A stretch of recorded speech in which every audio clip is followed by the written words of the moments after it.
Hello students, welcome to my channel. आज video रे तुम मानकर षष्ठ श्रेणी साहित्य बहिर जन्मभूमि चैप्टर टीर प्रश्न उत्तर गुड़िक आलोचना करनेबा। 1 नंबर उत्तर कुह। क आमे जेउ देश रे जन्म लाभ करिछु ताहाको कोन बोली कहिबा। उत्तर आमे जेउ देश रे जन्म लाभ करिछु ताहाको जन्मभूमि बोली कहिबा। ख जीवन धारण करिबा पई जन्मभूमि हमकु कोन दिए। उत्तर जीवन धारण करिबा पई जन्मभूमि हमकु फल और शस्य दिए। ग जन्मभूमि काहा सहित तुलनीय। उत्तर जन्मभूमि जननी सह तुलनीय। घ परिवार रे फुटिला फूल माने किए। उत्तर परिवार रे फुटिला फूल माने हेउछंती पिता माता और भाई भौणी माने। उ मणि और मुकुता केउठी साइता होई रहिछि। उत्तर खणी रे मणि और सागर रे मुकुता साइता होई रहिछि। 4 नंबर जन्मभूमि प्रति हमर की कर्तव्य रहिछि। उत्तर जन्मभूमि प्रति हमर आत्म बलिदान देबा भली महान कर्तव्य रहिछि। अर्थात जन्मभूमि लागि शरीरर रक्त बिंदु देबार कर्तव्य रहिछि। 6 केउ मानक नाम लोकमुखरे काळे काळे रहे। उत्तर जेउ माने स्वदेश मंगल तथा लोक मानकर हित पाई निजर सुख शांति घर और परिवार भूली त्याग स्वीकार करते सेमानक नाम लोकमुखरे काळे काळे रहे। 2 नंबर 3टी एक जातीय शब्द सहित जो भिन्न जातीय शब्दटी अछि ताकू बाछि अलगा कर। तो भिन्न जातीय शब्दटी को बाछि के अलगा करिबा। क वायु पवन आनंद अनिल। एठारे भिन्न जातीय शब्दटी होछि आनंद। परी खरे जननी माता मा पिता। एटारे भिन्न जातीय शब्दटी होछि पिता। ग रवि कवि सूर्य तपन। भिन्न जातीय शब्दटी होछि कवि। घ विहंग नक्षत्र विहंगम पक्षी। एटारे भिन्न जातीय शब्दटी होछि नक्षत्र। सेपरी उरे बण जंगल पर्वत कानन। भिन्न जातीय शब्दटी होछि पर्वत। 3 नंबर मने पकाई कविता अंश को पूर्ण करत। एठारे किछि कविता अंशटी को छाड़ी दे जाइछि तो ताको पूर्ण करबा। क सेही मोर जन्मभूमि डैश समान। एटारे लिखिबो पिला माने जननी समान। ए डैश जगह लिखिबो जननी। सेही परी खरे जे देशे अछंती मोर प्रिय डैश। एटारे लिखिबो परिवार। सेही परी गरे स्नेहर पितुला डैश सकळे भाई भौणी सकळे। घ असंख्य नक्षत्र शोभे सुनील डैश। एठी लिखिबो पिला माने आकाशे। उ जे देश कानने शोभे डैश केते तोरा फूल। 4 नंबर सरल भाबरे अर्थ बुझाई लेख। एठार हम सरल अर्थ लेखिबा। सरल भाबरे बुझाई लेखिबा। क सेही मोर जन्मभूमि जननी समान धरा तळे काहे अछि ता समान स्थान। उत्तर सेही डट स्थान। उक्त पदांशटी आम साहित्य पुस्तकर जन्मभूमि कवितार गृहीत। ए प्रसंग रे कवि पद्मचरण पटनायक जन्मभूमिर महत्व वर्णना करिसेंती। कवि पद्मचरण को हृदय रे जन्मभूमि प्रति सम्मान बोध जागृत होईछि। जेउ देश रे से जन्म होईचंती जेउ देशर वायु को से तांकर निश्वास प्रश्वास रे ग्रहण करिसेंती जहार स्वच्छ जल रे शोष मेंटाइछंती जहार शस्य रे जीवन धारण करिसेंती जहार छाती रे सुख रे खेली बुलिछंती ताहाकु से निजर जन्मभूमि बोली ग्रहण करिसेंती। से जन्मभूमि और जननी उभय समान। सारा पृथ्वी रे ता भली कोनोसी स्थान नाही। कविंकर वर्णना प्रशंसनीय बा कविंकर वर्णना रे प्रसंगटी प्रशंसनीय अटे।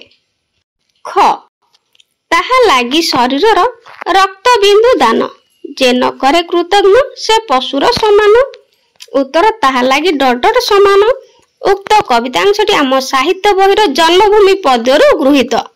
एही प्रसंग रे कवि पद्मचरण पटनायक जन्मभूमि प्रति व्यक्तिर कर्तव्य संपर्क रे वर्णना करिसेंती। मनुष्य जेउ देश रे जन्म ग्रहण करे जहार अन्न जल खाई बंची रहे जहार नाम नै धरा रे परिचित हुए जहार गौरव रे सुख पाए एवं पतन रे दुख पाए से होची तार जन्मभूमि। एही जन्मभूमि जननी सहित समान। दूर देश रे थाई ताकू स्मरण कले दुख रे मन घांटी हुए। सेही जन्मभूमि लागि शरीरर रक्त बिंदु दान करबा हेउछि व्यक्तिर कर्तव्य।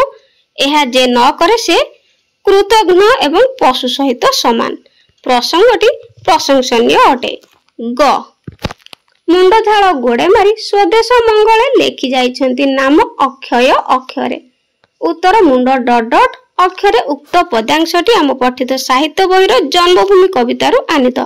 ଏହି ପ୍ରସଙ୍ଗରେ କବି ପଦ୍ମଚରଣ ପଟ୍ଟନାୟକ ଦେଶର ମଙ୍ଗଳକାରୀ ମହାତ୍ମା ମାନଙ୍କର ଅକ୍ଷୟ ଯଶ ସମ୍ପର୍କରେ ବର୍ଣ୍ଣନା କରିଛନ୍ତି। ଆମ ଦେଶର ଇତିହାସ ଦେଖିଲେ ଜଣା ପଡେ କେତେ କେତେ ବୀର ମହାବୀର ମାନେ ଦେଶର ମଙ୍ଗଳ ଲାଗି ନିଜକୁ ଉତ୍ସର୍ଗ କରି ଯାଇଛନ୍ତି। ସେମାନେ ନିଜର ସୁଖ ଶାନ୍ତି ଘର ଓ ପରିବାର ବୁଲି ଲୋକମାନଙ୍କ ମଙ୍ଗଳ ପାଇଁ ଦ୍ୱାରେ ଦ୍ୱାରେ ବୁଲି ଭିକ୍ଷା ମାଗି ମୁଣ୍ଡ ଝାଳକୁ ଗୋଡରେ ମାରିଛନ୍ତି। ସେମାନଙ୍କର ତ୍ୟାଗ ଇତିହାସରେ ଅକ୍ଷୟ ଅକ୍ଷରରେ ଲେଖା ହୋଇ ରହିଛି। ସେଇମାନେ ହିଁ ଧନ୍ୟ। ପ୍ରସଙ୍ଗଟି ଶିକ୍ଷାମୂଳକ। 5 ନମ୍ବର ବିଶେଷଣ ପଦ ଗୁଡିକ ଚିହ୍ନାଇ ଦିଅ। ଦିଆଯାଇଥିବା ଶବ୍ଦ ବିଶେଷଣ ପଦ ସ୍ୱଚ୍ଛ ଜଳ, ଏଠାରେ ବିଶେଷଣ ପଦଟି ହେଉଛି ସ୍ୱଚ୍ଛ। ସେହିପରି ପ୍ରିୟ ପରିବାର ବିଶେଷଣ ପଦ ପ୍ରିୟ। ଦୟାମୟ ପିତା, ଦୟାମୟ ହେଉଛି ବିଶେଷଣ ପଦ। ସେହିପରି ଫୁଟିଲା ଫୁଲ, ଫୁଟିଲା ହେଉଛି ବିଶେଷଣ ପଦ। ସୁନୀଳ ଆକାଶ, ସୁନୀଳ ବିଶେଷଣ ପଦ। ନବ ଜଳଧର, ନବ ବିଶେଷଣ ପଦ। ତୋରା ଫୁଲ, ତୋରା ହେଉଛି ବିଶେଷଣ ପଦ। 6 ନମ୍ବର ଉତ୍ତର ଲେଖ। କ ଜୀବନ ଧାରଣ ପାଇଁ କେଉଁ କେଉଁ ଜିନିଷ ଆମର ଅତି ଆବଶ୍ୟକ?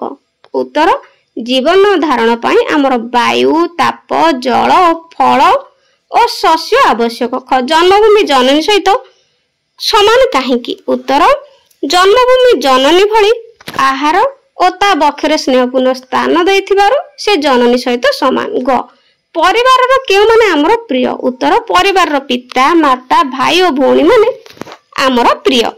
ଘ କାହାକୁ କବି କୃତଘ୍ନ ଓ ପଶୁର ସମାନ ବୋଲି କହିଛନ୍ତି? ଉତ୍ତର ଯେଉଁ ବ୍ୟକ୍ତି ଦେଶ ତଥା ଜନ୍ମଭୂମି ଲାଗି ଶରୀରର ରକ୍ତବିନ୍ଦୁ ଦାନ କରେ ନାହିଁ ତାହାକୁ କବି କୃତଘ୍ନ ଓ ପଶୁର ସମାନ ବୋଲି କହିଛନ୍ତି। ମହାପୁରୁଷ ମାନଙ୍କ ଜୀବନରୁ ଆମେ କି ଶିକ୍ଷା ପାଉ?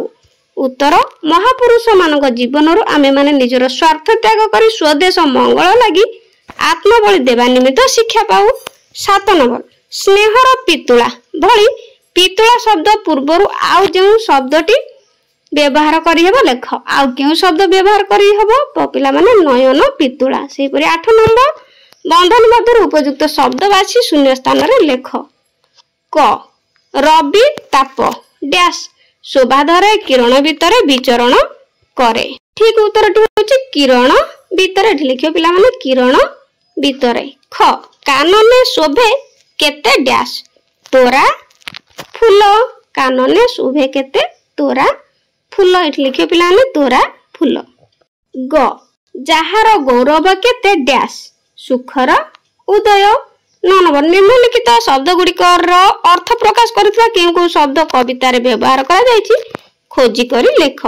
ଦିଆଯାଇଥିବା ଶବ୍ଦ ଏବଂ କବିତାରେ ବ୍ୟବହାର ହୋଇଥିବା ଶବ୍ଦ। ଦିଆଯାଇଥିବା ଶବ୍ଦ ମେଘ, ତ କବିତାରେ ବ୍ୟବହାର ହୋଇଛି ଜଳଧର, ବିଜୁଳି, ସୌଦାମିନୀ, ଚଢେଇ, ବିହଙ୍ଗମ, ତାରା, ନକ୍ଷତ୍ର, ପୃଥିବୀ, ଧରା। ତ ପିଲାମାନେ ଭିଡ଼ିଓଟି ଭଲ ଲାଗିଥିଲେ କମେଣ୍ଟରେ ନିଶ୍ଚୟ ଜଣେଇବ। ଆଉ ଲାଇକ୍ କରିବାକୁ ଭୁଲିବନି। ଆଜି ପାଇଁ ରହୁଛି। ଗଡ୍ ବ୍ଲେସ୍ ୟୁ।